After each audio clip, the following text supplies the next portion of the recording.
วิตสแวบอย่าฝ่าเรือนผ่านเด็ดขาดสำหรับไพ่ที่คิดจะปลุกอาคารหรือว่าสร้างเฮือนหรือว่าสร้างตึกอีหยังต่างๆเมื่อนี้แม่ค่ะจะมาแชร์ประสบการณ์เนาะในการไปซื้อดินจีหรือดินบล็อกต่างๆนั่นเองถ้าฟังถ่ายคลิปเด้อ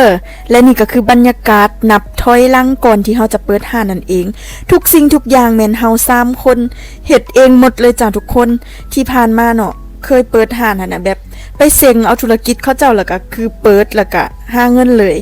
แต่อันนี้หนพวกเจ้าเฮาลงแฮงแล้วก็สอกวัสดุแล้วก็สอกสร้างเองและอันใดที่เฮาพอเฮ็ดเองได้เฮาก็เฮ็ดเบิดทุกอย่าง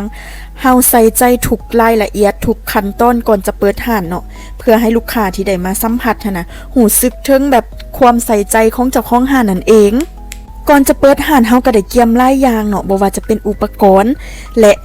ทุกสิ่งทุกอย่างที่จำเป็นที่จะต้องใส่ในห้างเนาะอย่าลืมมาอุดหนุนห้างเฮาหลายๆเด้อ